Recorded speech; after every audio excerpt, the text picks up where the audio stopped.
இந்திய நாட்டின் வரலாறு என்பது பல ஆச்சரியங்களையும் பல திருப்பங்களையும் கொண்ட பெருங்கதை.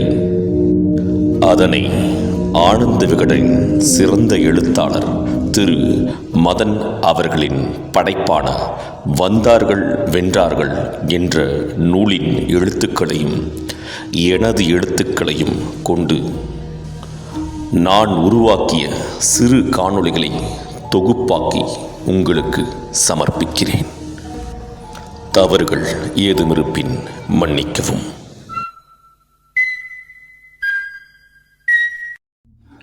பரீட்சையில் பலமுறை தோல்வியடையும் மாணவரை கஜினி முகமதுவுடன் நாம் வேடிக்கையாக ஒப்பிடுகிறோம். உண்மையில் கஜினி தொடர்ந்து தோல்வியடைந்தால் மறுபடியும் இந்தியாவிற்கு வரவில்லை. அநேகமாக அவருடைய 17 படையெடுப்புகளுமே வெற்றிதான். ஆப்கானிஸ்தானில் காபூலுக்கு தெற்கே உள்ள நகரம் கஜினி. கிபி 977 மத்திய ஆசியாவைச் சேர்ந்த ஒரு துருக்கிய பிரபு கஜினியை தலைநகராக்கி செல்வாக்குடன் ஆட்சி புரிந்தார். அவருடைய மகன்தான் கஜினி முகமது. கிபி 998 தந்தை இறந்த பிறகு அரியணையில் கஜினி முகமது அமர்ந்தபோது அவருக்கு வயது 27. 2 ஆண்டுகள் கழித்து பிறந்த புதிய நூற்றாண்டு தங்களை பொறுத்தவரை பெரும் தலைவலியோடு ஆரம்பிக்கப் போகிறது என்பதை வட இந்தியாவை ஆண்ட மன்னர்கள் சற்றும் எதிர்பார்த்திருக்க மாட்டார்கள். கிபி 1000 ஆரம்பித்தது இந்தியாவை நோக்கி கஜினியின் முதல் படையெடுப்பு. ஏன் அப்போது எல்லோருக்குமே முதல் இலக்கு இந்தியா? காரணம் உண்டு. மத்திய ஆசியாவிலும் சரி, ஆப்கானிஸ்தானிலும் சரி, அரேபியாவிலும் சரி, மன்னர்கள் மகுடம் சூட்டிக் கொண்டதும் அவர்கள் கேட்டு மலைத்த கதைகள் இந்தியாவை பற்றித்தான்.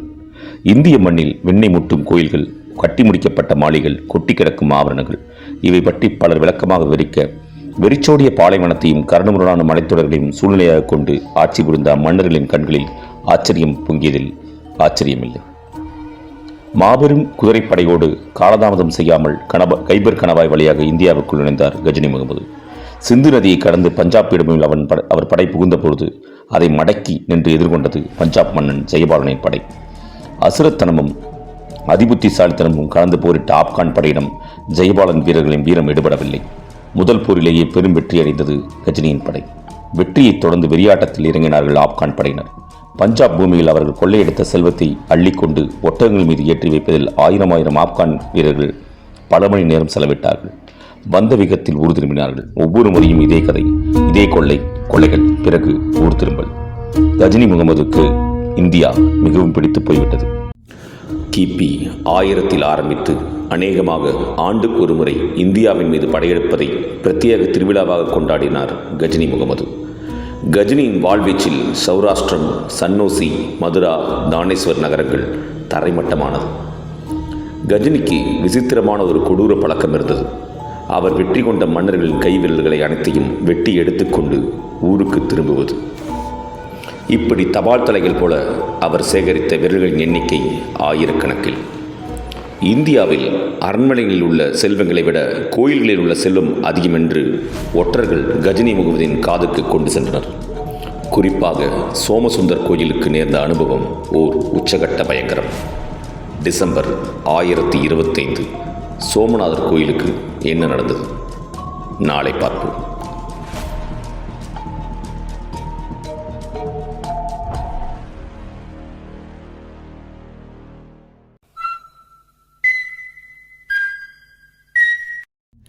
கிபி 1025 டிசம்பர் மாதம் 17வது முறையாக புழுதி பறக்க ராஜஸ்தான் பாலைவனத்தை கடந்து குஜராத்தில் உள்ள சோம்நாத் ஊருக்குள் அலையென கஜினியின் படை புகுந்தது. சோம்நாத் கோயிலின் கர்ப்பகிரகத்தில் காட்சி தந்த சிவலிங்கத்தை கோயில் கட்டிய வல்லுநர்கள் அந்தரத்தில் மிதக்கும்படி அமைத்திருந்தது ஓர் அதிசயம். கோயிலின் ஆலய சொத்தில் 10,000 கிராமங்கள் அடக்கம் என்றால் செல்வச் செழிப்பை நீங்கள் கணக்கிட்டுக் கொள்ளலாம். பூஜைகள் நடத்த நியமிக்கப்பட்டிருந்த அர்ச்சகர்கள் மட்டுமே 1000 பேர். ஆலயத்தில் நடனமாட 500 அழகிய நாட்டியமணிகளும் பாடகர்கள் 500 பேரும் நியமிக்கப்பட்டிருந்தனர். அப்படிப்பட்ட கோவிலின் முன்னால் வந்து நின்றது கஜினி முகமதுவின் படை. இதுதான் அந்த பணக்கார கோயிலா என ஆச்சரியப்பட்டார் கஜினி முகமது. முன்னேறுகள் என ஆணையிட்டார் கஜினி. சோம்நாத் கோயிலில் எந்த எதிர்ப்பும் இருக்காது என எண்ணிய கஜினிக்கு அதிர்ச்சி காத்திருந்தது. அதை கஜினி கனவிலும் கூட எதிர்பார்க்கவில்லை. என்ன நடந்தது அன்று நாளை பார்ப்போம்.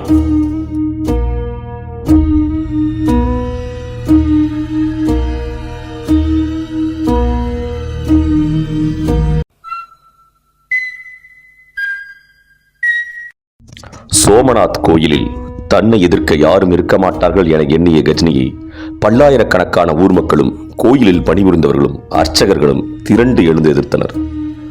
கையில் கிடைத்ததெல்லாம் கொண்டு கஜினியின் படையை எதிர்த்து நின்றார்கள். கஜினியின் கண்கள் சிவந்தன. எதிர்ப்பவர்களின் தலையை மண்ணில் உருளச் செய்யுங்கள் என கட்டளை வந்தது கஜினியிடமிருந்து.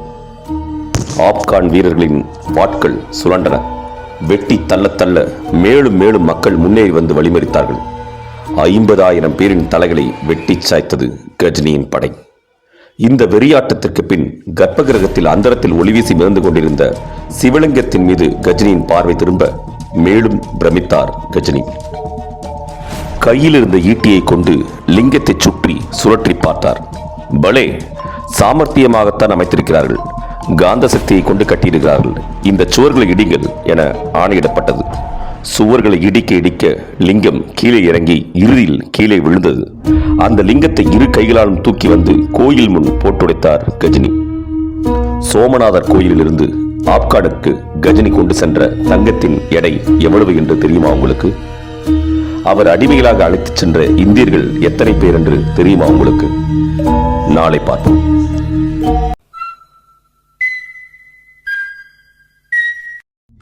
சோமநாதர் கோவிலில் வெறியாட்டம் முடிந்த பின் கடைசி முறையாக இந்தியாவை ஒரு நிறைவான பெருமூச்சுடன் திரும்பி பார்த்துவிட்டு நாடு திரும்பினார் கஜினி.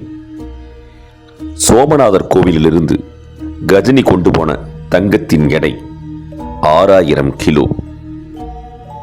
அவர் அடிமையாக இழுத்துச் சென்ற இந்தியர்களின் எண்ணிக்கை 20,000. கொண்டு சென்ற செல்வத்தை வைத்து கஜினி நகரை சிறந்த நகரமாக்கினார் கஜினி.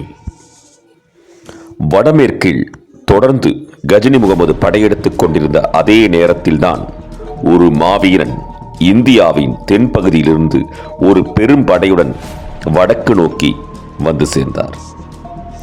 அவருடைய வீரர்களை யாராலும் எதிர்த்து நிற்க முடியவில்லை. இன்றைய ஹைதராபாத், ஒரிஷா, வங்காளம் எல்லா மாநிலங்களும் அந்த மன்னன் வீரத்தின் முன் மண்டியிட்டன.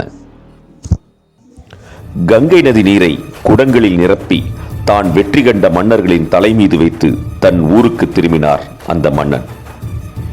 முகமது கஜினியும் இந்த மன்னனும் நேருக்கு நேர் சந்தித்திருந்தால் இந்திய வரலாறே மாறியிருக்கும். அந்த மன்னன் தமிழகத்தை ஆண்ட ராஜேந்திர சோழன்.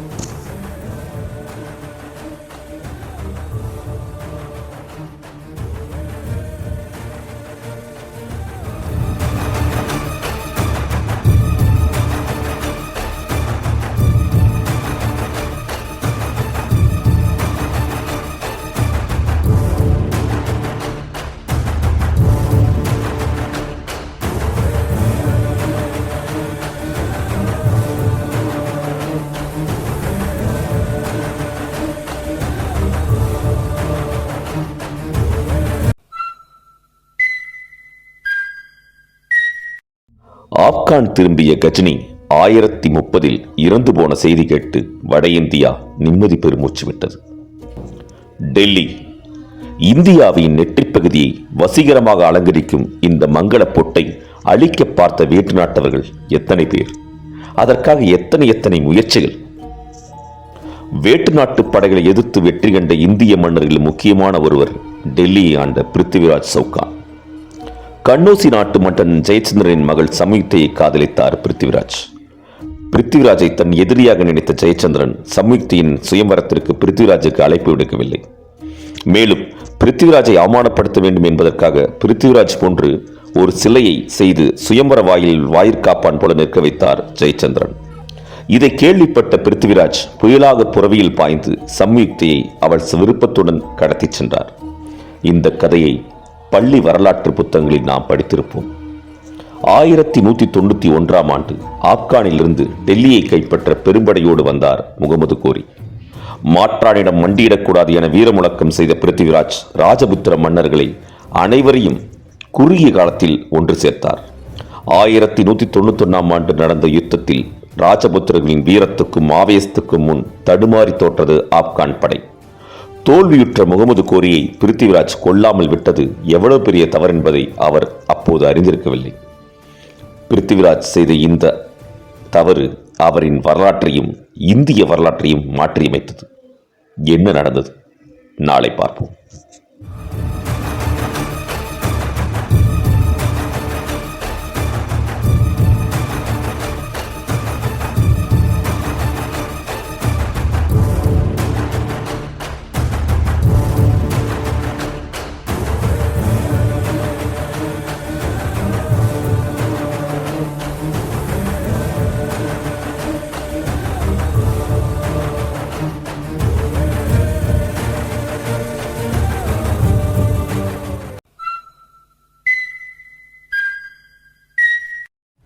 ஆயிரத்தி 1191 ஆண்டு தாரின் போரில் முகமது கோரியை பிருத்திவிராஜன் வெற்றி கண்டார். முகமது கோரி பலத்த காயங்களுடன் உயிர் தப்பினார். பிருத்திவிராஜனும் முகமது கோரியை கொல்ல விரும்பவில்லை. முகமது கோரியால் இந்த தோல்வியை ஏற்றுக்கொள்ள முடியவில்லை. அதுவரை எந்த படையெடுப்பிலும் தோல்வியடையாத முகமது கோரி கோபத்தில் கொந்தளித்தார். பிருத்திவிராஜனை தோற்கடித்தே ஆக வேண்டும் என தனது படையை மேலும் பெரிதுபடுத்தினார். 1192 ஆண்டு மீண்டும் தாரைனில் 1,20,000 போர் வீரருடன் போரிட வந்தார் முகமது கோரி. அதை கேள்வியுற்ற பிருத்திவிராஜன் மீண்டும் 150 ராஜபுத்திர மன்னர்களையும் ஒன்றிணைத்தார். ஆனால் கன்னோசி நாட்டு மன்னனும் பிருத்திவிராஜனின் மாமனாருமான ஜெயச்சந்திரன் பிருத்திவிராஜுக்கு ஒத்துழைக்கவில்லை. முகமது கோரிக்கு அது மிகவும் வசதியாக போனது. எதிரிக்கு எதிரி நண்பனானார்கள். கோரி தனது படைகளை 5ஆக பிரித்து கொரில்லா தாக்குதல் முறையை கையாண்டார். சூரியோதயத்திற்கு முன் போரை தொடங்கி தாக்குதல் நடத்தினார் முகமது கோரி. சூரியோதயத்திற்கு முன் போரிடக்கூடாது என ராஜபுத்திரர்கள் போரில் பின்வாங்கினர். முகமது கோரியின் பழிவாங்கல் தாக்குதலால் பிருத்திவிராஜின் படை நிலைகுலைந்தது. இறுதியில் பிருத்திவிராஜின் படை தோல்வியுற்றது. சிறைபிடிக்கப்பட்ட பிருத்திவிராஜனின் கண்கள் குருடாக்கப்பட்டு உடனடியாக தூக்கிலிடப்பட்டார். இரத்தச்சீட்டில் கிடந்த ஆயிரக்கணக்கான ராஜபுத்திர வீரர்களின் உயிரற்ற உடலை தாண்டி கோரியின் படை டெல்லிக்குள் நுழைந்தது. அரண்மனைக்குள் பிரவேசித்த அந்த அந்நிய நாட்டு மன்னன் ஒரு கணம் திகைத்து போனார். என்ன நடந்தது? என்ன காட்சியை முகமது கோரி கண்டார்? நாளை பார்ப்போம்.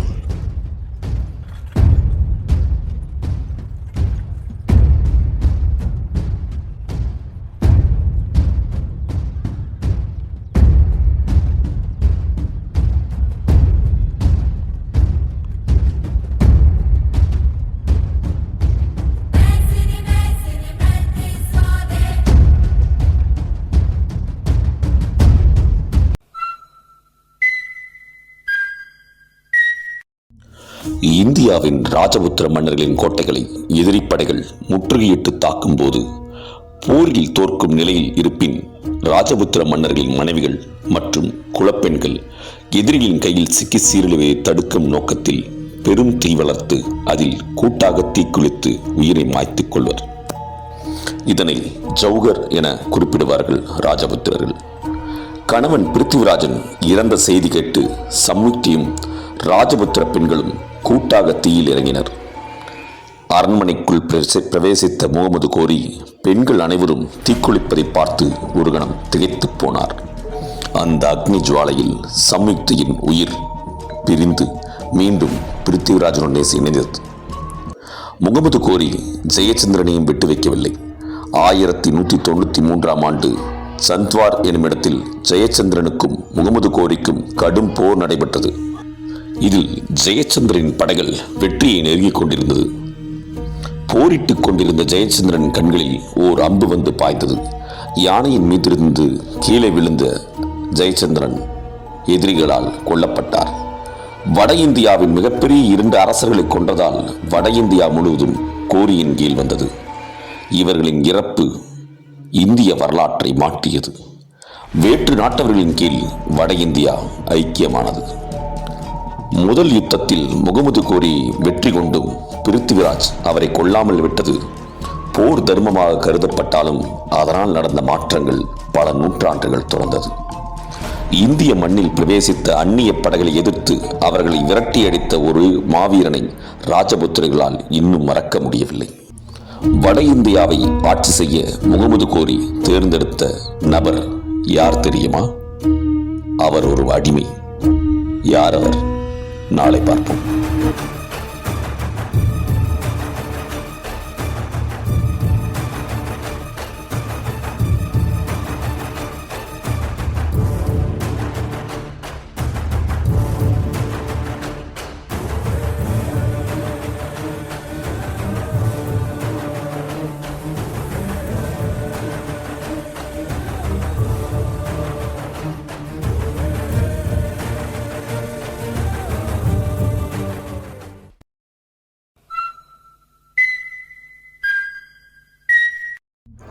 பிருத்திவிராஜனும் ஜெயச்சந்திரனும் முகமது கோரியிடம் தோற்றதற்கான காரணங்கள் நம்மை வருத்தமடைய செய்யும். ராஜபுத்திரர்கள் மாவீரர்கள், ஆனால் போர் தர்மத்தை எந்த சூழ்நிலையிலும் தவறவிட்டதில்லை. அதை அவர்கள் பெருமையாக கருதினார்கள். முதல் யுத்தத்தில் முகமது கோரி பிருத்திவிராஜ் வெற்றி கண்டும் கோரியை கொல்லாமல் விட்டது ஓர் உதாரணம். முகமது கோரி இறப்பதற்கு முன் வட இந்தியாவில் தான் கைப்பற்றிய பகுதிகளுக்கு பிரதிநிதியாக அவர் நியமித்தது அவரின் அடிமை. அந்த அடிமையின் பெயர் குத்புதீன் ஐபக். ஆம், டெல்லியில் வானுயிர உள்ள குதுப்பினாரை கட்டிய அதே குத்புதீன் ஐபக் தான் அவர். 1205ஆம் ஆண்டு முகமது கோரி மர்மமான முறையில் கொல்லப்பட்டார். முகமது கோரி எப்படி கொல்லப்பட்டார்? யாரால் கொல்லப்பட்டார்? நாளை பார்ப்போம்.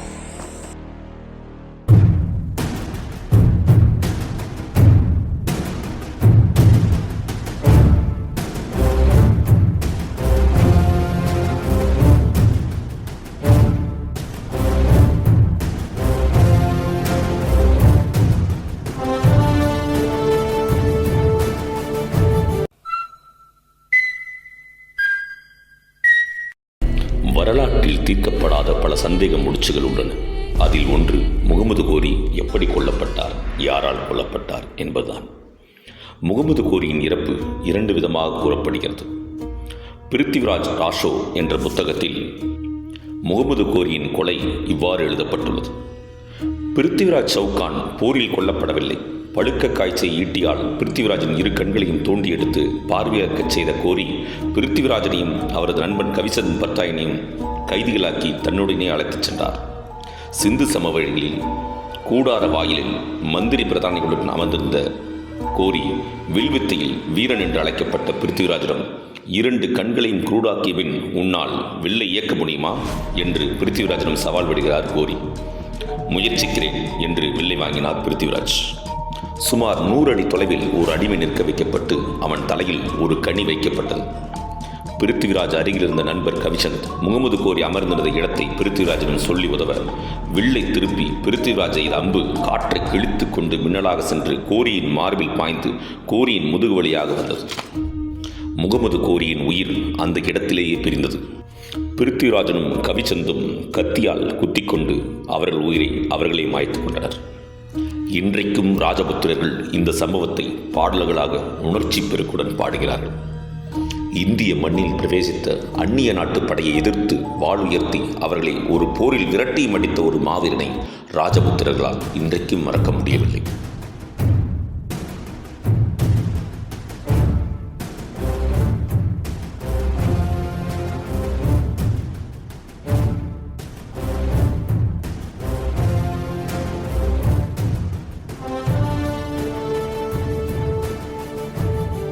ஆப்கானிஸ்தானின் வரலாற்று புத்தகங்களில் கோரியின் மரணம் எவ்வாறு எழுதப்பட்டுள்ளது?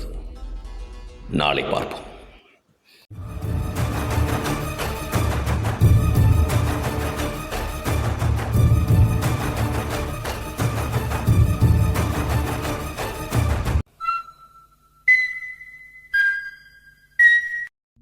முகமது கோரியின் கொலையை பற்றி இந்திய வரலாற்று புத்தகங்கள் என்ன கூறியது என்று நாம் முந்தைய பதிவில் பார்த்தோம். ஆப்கானிஸ்தானின் வரலாற்று புத்தகங்களில் என்ன கூறுகிறது என்பதை அறிந்து கொள்வோம். முகமது கோரியின் அண்ணன் கியாசுதீன் முகமது 1203 இறந்த பிறகு இவர்கள் ஆட்சிக்குட்பட்ட இடங்களில் புரட்சி எழுந்தது. அதில் முக்கியமான புரட்சி கோகர்களின் புரட்சி. கோகர்கள் பஞ்சாபின் போதேகர் பீடபூமியை பூர்வீகமாக கொண்ட பழங்குடி இனத்தவர்கள். கோகர் என்ற சொல்லுக்கு இரத்த வெறி கொண்டவர்கள் என்று பொருள். கோகர்களின் புரட்சியால் கோரி மிகுந்த கோபமடைந்தார். கோகர்களின் புரட்சி இரத்த ஆற்றில் முறியடித்தார் முகமது கோரி. கோகர்கள் படுகொலை செய்யப்பட்டு அவர்கள் இருந்த காடுகள் எரிக்கப்பட்டன.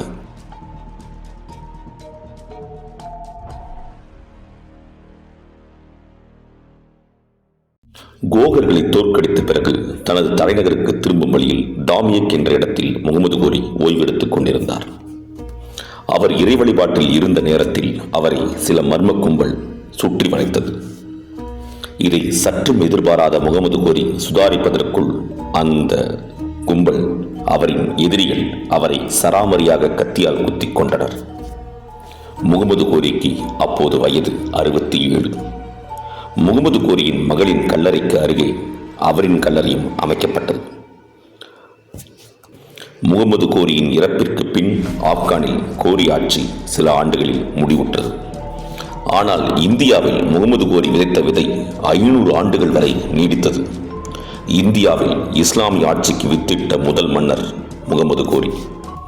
தன் முதலாளி முகமது கோரியின் ஆசையையும் ஆணையையும் முழுமையாக பின்பற்றியவர் முகமது கோரியின் அடிமை குத்புதீன் ஐபக்.